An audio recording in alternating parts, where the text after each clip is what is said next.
Hey there, Sharon Horne-Ellstrom here. Welcome to day 54 of our Get Your Goals annual challenge. Today we're going to talk about the next step in the process, and yesterday I put two steps together because I want to make sure we're done by the end of the month with respect to setting our emotional goals. We're going to talk about SMART or SMIRT goals, and our action item today, I'm going to take a sip of coffee, is to take the three, I created three goals that I want to work on, and break them down and make sure that we set them and word them in the SMART or SMIRT framework. So I made myself a little grid: goal 1, goal 2, goal 3. First one is to eliminate fear of getting what I want. The second one, and that's a long story, right? The second one is to reduce negative talk, negative self-talk, negative warnings and worry and fear, and just really watching and eliminating that and making sure the language that I use with my granddaughters and all the other people I interact with is on a more positive note. And then finally, my third is to increase love in my life. So how am I going to make those into goals that are specific, measurable, either unattainable or attainable, depending on what motivates and drives you the most?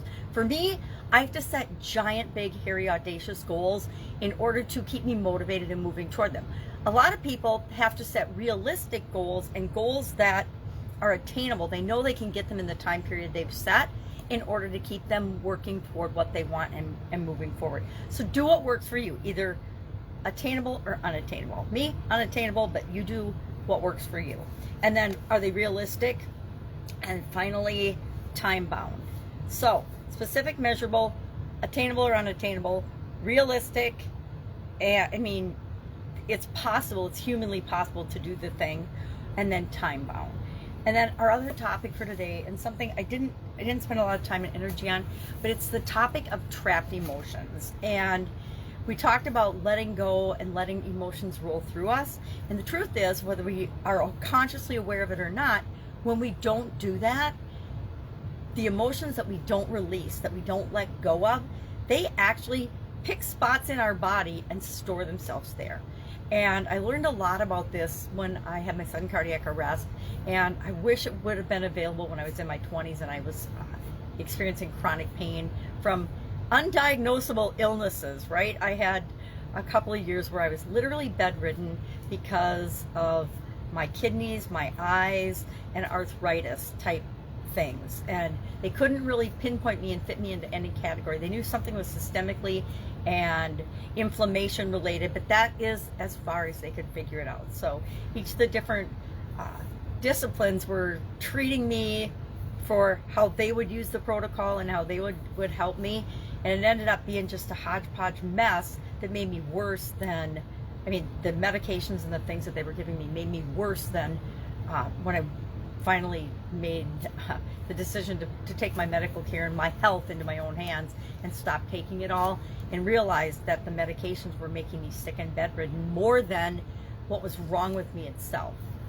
So I'm not sure why I began that story, but we have to figure out, and I guess why I began the story is because what happens is when we have emotions that we don't let go of, and I had a whole lot of fear and anger and resentment and jealousy and all those things back then, because I was jealous of my friends that were out in their early 20s living their life, and I didn't let that anger and jealousy and frustration go. I just let it all pile up in my body. And what ended up happening is that when we have emotions we don't let go, they either go to certain parts of our body related to that emotion that we're not letting go. And Louise Hay wrote a great book on that, You Can Heal Your Life, and that was one of the first books I found that helped me heal myself. But again, that's a story for another day. But it'll either go to different areas of your life related to the thing, or it will go to and add more negative energy to something that is weakest in your body already. So for me, I had bad eyes, and it was going to my vision in my eyes, and I was getting rare eye diseases over and over and over again, or it was causing infections all throughout my whole body, or my trapped emotions. And I don't know if this is the whole root cause of it, but it definitely made my situation worse in my joints, my inflammation and inflammation was exploding all over my body. And I don't know, maybe trapped emotions are inflammation. Maybe scientists or doctors have figured that out. But whatever it was, I learned that keeping things in, bottling them up, can actually make you sick and even kill you. So that's another story for another day. Our action item today is to, if you feel like you're not letting go of emotions, just do a Google search and find out more about trapped emotions. I'll share a little bit in Guide 17 on the Get Up and Go challenge page. That's where in Unit 16 we're saving all these videos. Guide 16, they used to be called units. Guide 16, and then in Guide 17, I'm doing a write-up every day this month. And I haven't decided quite yet if I'm going to continue that next month or not, but it's been kind of fun to do it, to do a little research and then add a little write-up for each day's topic. So I'll do something about trapped emotions there. I've tweaked the process that I shared yesterday of how we would go through goal setting, and I mentioned I would probably do that because I have to do what flows with me, what works for me, and then what flows with what we're doing here in the challenge. So today, make a grid, do your SMART goals, make sure that your goals that you've set, because guess what? Increasing love in my life, that is not a measurable goal, right? Not the way it's set. It's not specific, it's not measurable, it's definitely attainable, it's realistic, and it's not time-bound. Okay, by the end of the year, I want to increase the love in my life. Definitely needs a little work. So that's what I'm going to do with the 3 goals that I decided on, emotional goals yesterday.